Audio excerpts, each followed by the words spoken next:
Ready? Yeah. Okay, thank you. So, I don't know if you remember 2 weeks ago, maybe it was 3 weeks ago, when we did Hilchot Tefillin. Today is going to be the last in the series of Tefillin. B'ezrat Hashem, hopefully we'll finish it. I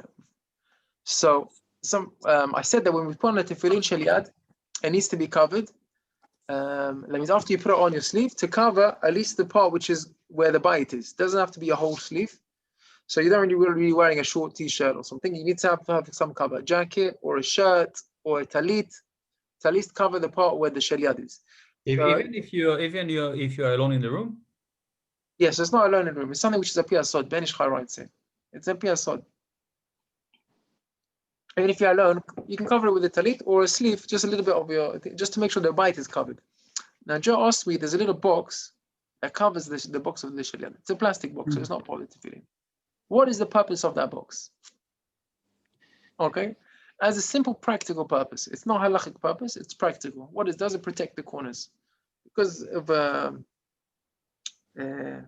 rubbing, friction, because the corners have to be perfectly square. If it gets rounded, you lost the malak of tefillin, and sometimes if it's too rounded, it's not even kasher. So that's a protection. Now, Rabbi Vadia said you should be careful, because when you're making the bracha, there shouldn't be any separation in between the box, the tefillin, and your hand. Mm-hmm. Okay, especially where the bite is, and also the retzuot. So he says you should take it off for the bracha, and then you can put it back on, because it should be open when you're making the bracha. But you don't need to keep the bite on it. You can just... No, you can take it off. You can take it off.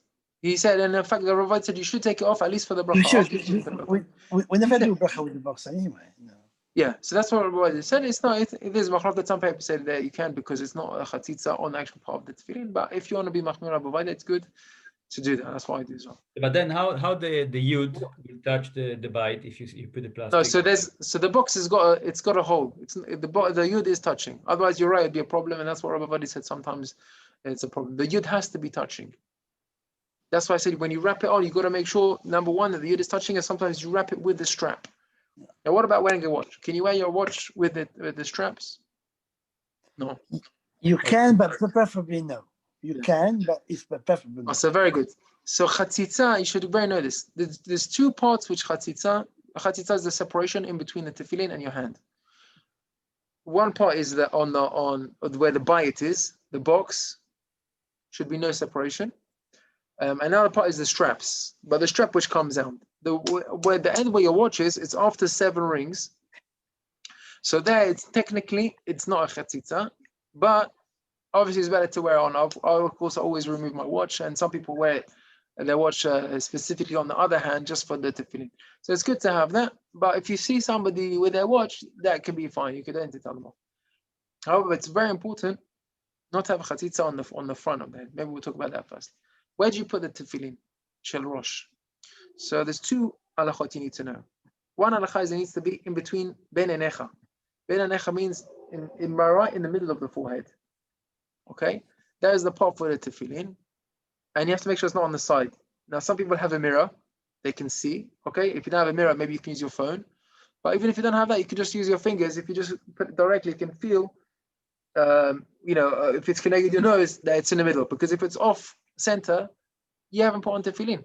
You might as well not even put on your head. Now, how far down does it come up? So we spoke that it's at the beginning of the hairline. Now, obviously, when a person's younger, he has more hair, and as he gets older, it goes back. But it's in his youth, even if he's totally bald. But where did you have in your youth hair? You're young, that's where you put it. That's the place. So that's the place on the front. Now, what happens if a person has gel in his hair? Or if he's got very long hair? Then that could be a problem of chatzitza, of separation in between your tefillin and your head. Because hair, okay, that's normal. If it's extremely long, head, or if you have gel on your hair, then it's a separation. It's going to be a problem. So gel is mutar if you like to have gel on your hair. But after you put on tefillin, then to put on the gel. If you want to do that. But before that, make sure not. The other place where this is a chatzitza is the straps going around your head. The back of the tefillin, the knot, which is in the shape of a dalid, that should be on the back of the bone.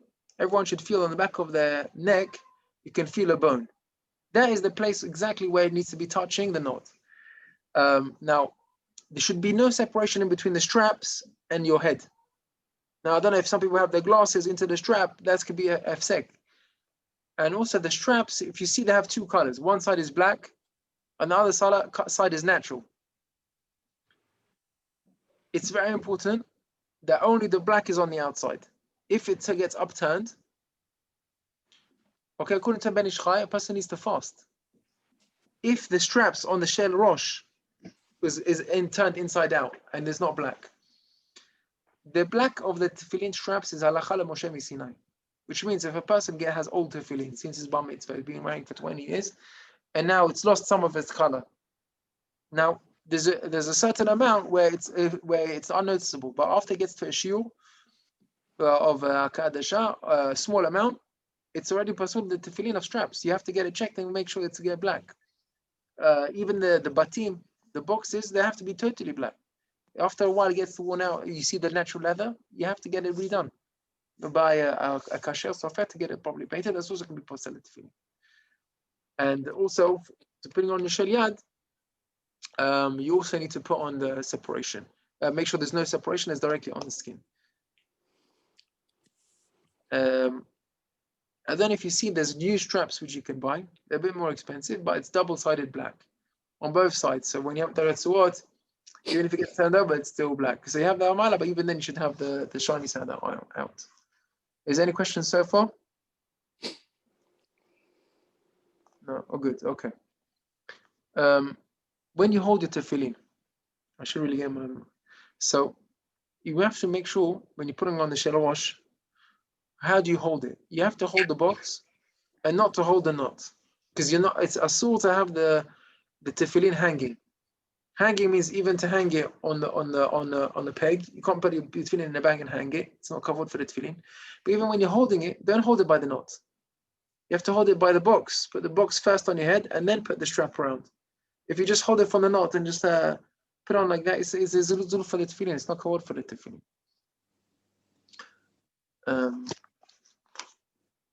Is there any difference between the Ashkenazi and Sephardi tefillin? So yeah, there's small differences in the writing. With the shin on the outside, you can see it's very noticeable. The shin is different. The Ashkenaz sin, it goes down to a point. The shin, and the Sephardi, we have a straight line, and then shin comes out. Either way, it's kasher. You can wear Ashkenaz tefillin if you're Sephardi, and you can wear Sephardi tefillin if you're Ashkenazi. That's the same. However, there is a difference between Shitat Rashi and Rabbeinu Tam.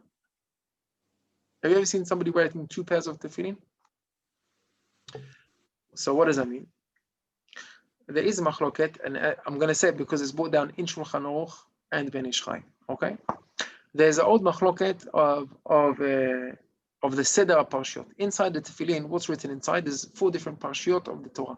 4 different paragraphs of the Torah is in each of the compartments. Shel Rosh is divided into 4 parts. The order, the sequence of the paragraphs is a dispute, machloket between Rashi and Rabbeinu Tam. Shulchan Aruch, and most people have tefillin, we have Rashi, and you have to wear Rashi. You have to wear Rashi, and that's where we paskin according to halacha. However, Shulchan Aruch says, and also Ben Ish Chai, Yirei Shamayim should also wear Rabbeinu Tam. Now, you don't have to wear Rabbeinu Tam, but you have to wear Rashi.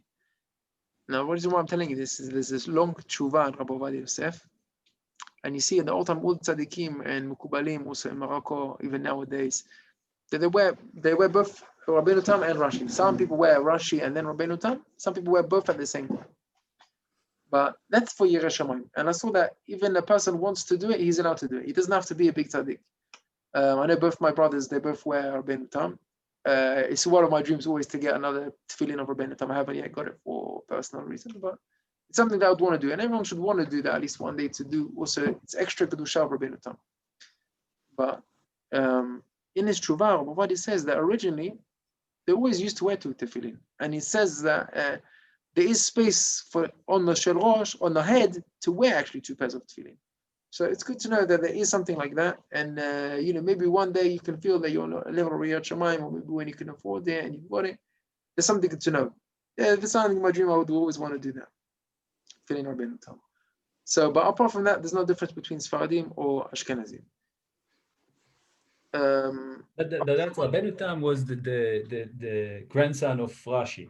Yes. Which means that he lived somewhere in the 13th century. Yeah. Okay. So Right? good you what did they do before Rabbi Asad Yagon? Exactly. Okay. So very good. Yeah. So it's very good. It's very good you brought that one. If a person does want to say they think about one day they want to do it, yes. What should the aim be? Should the aim be to one day get a second pair and to switch, or should the aim be to get those two? Okay. So very good. They do after that Shema again, right? One thing, one at a time. What did you ask, Gilad? No, sorry. So I'm going to answer first Gilad, and then I'm going to answer me, okay? Very good questions, and thank you for your questions. So first of all, very important, Gilad. The Machloket Rabbeinu Tam and Rashi, it's not Rabbeinu Tam made up a different sequence. Yeah? No, it's not. Yeah, no, it's good. I'm just explaining it because it doesn't. You have to explain what does it mean. You're arguing with your grandfather. Tefillin comes from Moshe Rabbeinu. So if you don't know what's the order, open up a box from your grandfather, see what's inside. You know the order, and that's a game over. What you're arguing with your grandfather is Rashi, and you're making a different sequence. You're not allowed to make up Torah. It's Moshe. We have a tradition, so there's not different tefillin. So what it was is they opened up and they saw there was two versions of tefillin, always from Torah. That's why I say Yerushalayim does both, because there was always two different sequences. Rashi says this is the one which is the halakha and every Jew needs to wear. Rabbeinu Tam says no, this is what everything needs to wear. Like this sequence. Shulchan Aruch says we. So actually, if you think of the greatest from the Rishonim, they always had two. Exactly, that's the chidush. Wow. That's what you say. Rabbi Vadia says that they used to wear two. One thing, I'm running out of battery. Let me just plug in my laptop. And what Rambam says in Yad Chazaka? 1 second. I need to look it up. I don't know for you. I can tell you Shulchan Aruch Ben Ish Chai and Rabbi Vadia. I think Rambam we have to look it up. But that was the minhag. Now, Meir asked me, what should you do? So the answer is it depends who you ask. Okay, if you ask Rabbi Vadia, Yosef, and all those Talmidim of Rabbi Vadia, then he'll say do Rashi, and then wear separately Rabbeinu Tam. Okay, and that's another one. And he has that for a reason, because he says for most people it's you don't have enough space to put on two heads on your tefillin. But even Rabbi Vadia says if you get them small, then you can have them too. All of them are Mekubalim. Gdolei Morocco, Chachmei Morocco, Rabbi Yaakov Hillel, Mordechai Eliyahu, all of them, both my brothers, everybody says wear two small ones. And that is our pisot to wear them specifically at the same time, Gam Rashi and Rabbeinu Tam. So if you're looking to save up, I remember also my friend Rabbi Yitzi David, he was also wondering what to do. He said he could only afford to buy one. So he said first buy a small one, Rashi, and then when you can afford it, buy another small one, Rabbeinu Tam. That's extra mile for a Yirat Shamayim. And he said even a person who is not the biggest tzaddik, he can put it on and it's not a problem of Yorah. And also Rav Shalom Mashash was chief rabbi of Yerushalayim of Morocco. He also said that you have to put it on and it's a big matter. But that's something you can be zocher for to do, and there's a lot of kedusha in tefillin to do that. Is it true there are some who say you shouldn't wear two? Yes, Rabbi Vadia. Rabbi Vadia says you can wear two, but he says you shouldn't for the reason of because some people don't have enough space on their head for two tefillin. But that's what he says. But even then, if you just put on Rashi and you make sure you say Shema Yisrael just with Rashi, then you can put two on the same time. And that's not probably even according to Rabbi Vadia, and I can show you where that's written as well if you want. Okay? Does that answer your question? Yeah. Are you satisfied, mate? Yeah. Yeah, okay. So going back to the boxes. Why did I start with the boxes? Because Joe asked me, is it enough if that box is a covering for your tefillin shel yad? And the answer is it's not enough, because the actual episode, the whole thing needs to be covered. And the plastic doesn't cover the whole bite. So you would need a sleeve or a talit to cover it out. Okay. Let's see how we're doing for time. So let's try and finish off the rest of the halachot of tefillin. So we spoke about chatzitza. We spoke about if it gets black, it needs to be colored in. Even the straps on the front, they have to have the black side facing outwards. Okay, if they turn around, then you just turn them back. You don't have to fast. But on the straps of the shalosh, according to the Ben Ish Chai person, we need to fast for that. You have to make sure. What about taking off your tefillin? How do you take off your tefillin? What do you take off first? Head. You remove the knots and then you take off. Very good. Very good. So reverse order to how you put on.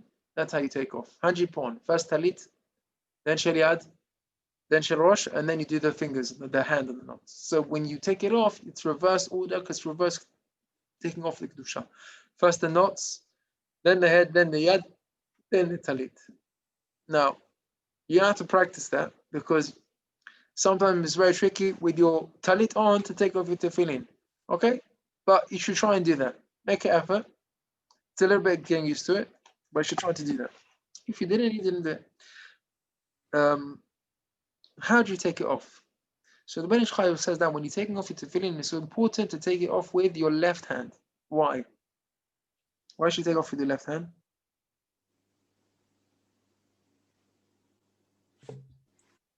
So the head, you take the head with your left hand.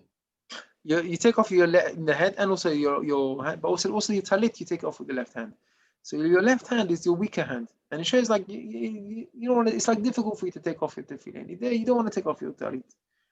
And of course, there's a minhag to kiss the tefillin before and after, and to look. I said the very important to look at the shin of the tefillin. It also brings kedusha, the shin and the zayin of the tefillin for chibuv mitzvah. And he said it's also very important, and every Jew should know this as well. Halacha: before you take off tefillin, learn something of Torah. Learn one pasuk, one halacha, one mishnah, daf gemara, whatever you can do. But which means even if you do a lot, if you learn for 1 hour or even if you learn for 1 minute. Why? Because limud Torah with your tefillin, that brings a person extra kedusha. Now, if you're in a rush, you do one halacha, take you for a few seconds. But if you say bitum aktoret. So bitum aktoret, okay, so that is you've done the tefillah. Now, technically, you're right. Bitum aktoret is part of Sukkim, part of Mishnayot.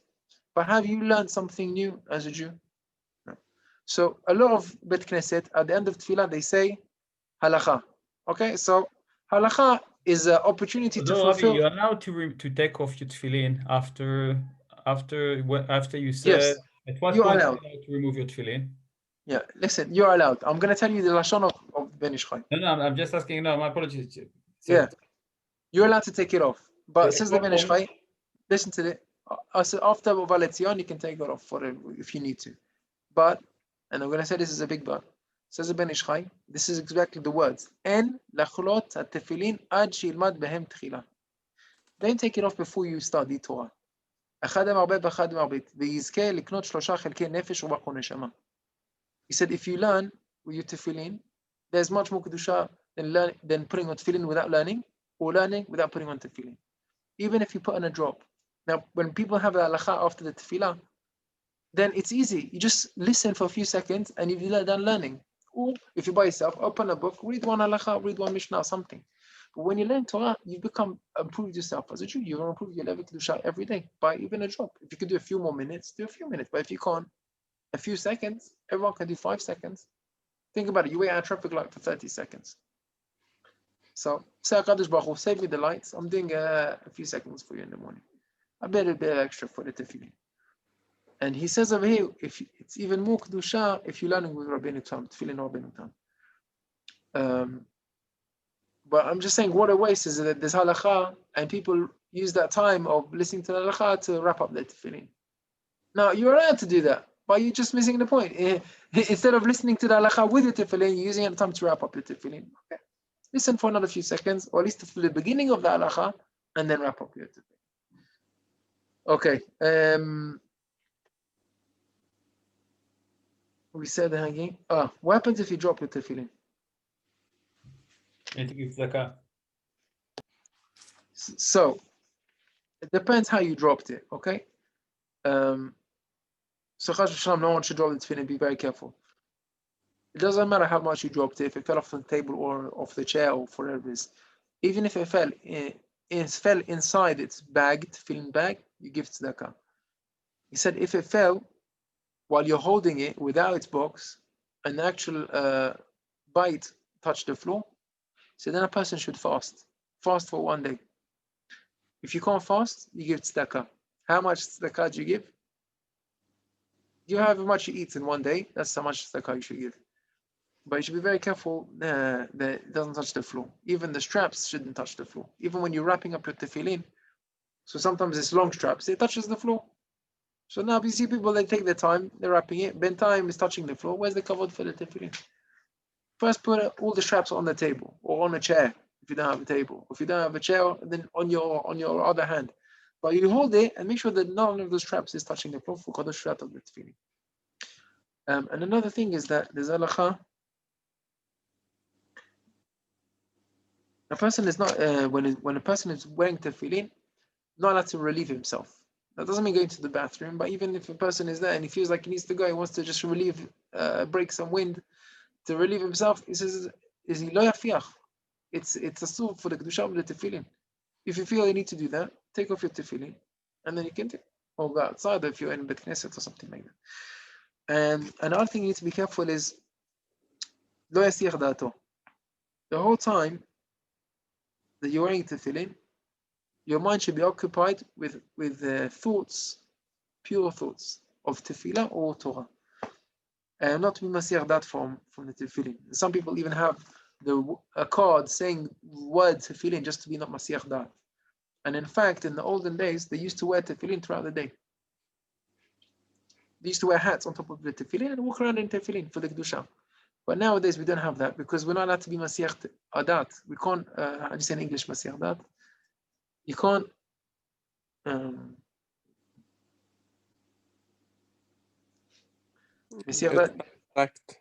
Maybe lose your focus or your concentration about the tefillin. Can't think about other things, and neglect or ignore in your mind about the tefillin. So we can't have that anymore. So that's why we don't wear tefillin the whole day. We only wear it for the morning shachrit or maybe for a few minutes when we're learning afterwards, and then the whole day we are without the tefillin. So that concludes our Hilchot Tefillin. Do you have any questions? Does the Ben Ish Chai say something about how to tuck in the straps of the head tefillin? Yes, I skipped that halacha, but he does say something about that. Mind if I ask about it? Yeah, I'm gonna tell you that. Okay, so it's a bit difficult to understand. It's also a piyasod, which is the hidden and the mystical side of the Kabbalah. The straps, according to the Ben Ish Chai, in the olden days, I'm talking about 100 years ago, in the times of the Ben Ish Chai, what did they wear? They wear a cloak and a belt, but the belt was like a strap around the waist, and it used to reach. I don't know if you can see me on the screen, but it used to reach like above here, by the chest, just below the chest, until where we have the belt. So he says on the right side of the belt, on the left side, on the left strap, you should tuck it into the top of the belt, and on the right side strap, you tuck it underneath the belt. Now today it's not so practical to do that. However, what I try to do is I tuck it into my belt, and the left side I tuck in from the top, and the right side I tuck in from the bottom. Does that make sense? Yeah. So the right side from the top and the left from the bottom. The left side you tuck it into your belt from the top. Yeah. On the right side you tuck it in from the bottom of the belt.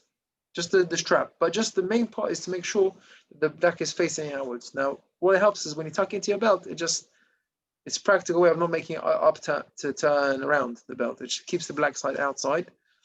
And also, according to the Ben Ish Chai, there's also a representation of Sod. Okay, thank you for that question. I hope you all enjoyed the shiur. I wish you all Chanukah Sameach. Thank you, Rabbi. And Shabbat Shalom. And please be in touch if anybody has any questions. You're happy to send them through. Thank you for joining us. Chazak u'baruch. Chazak u'baruch. Thank you. Thank you very much. Good night, everybody. Thank you, Yosef.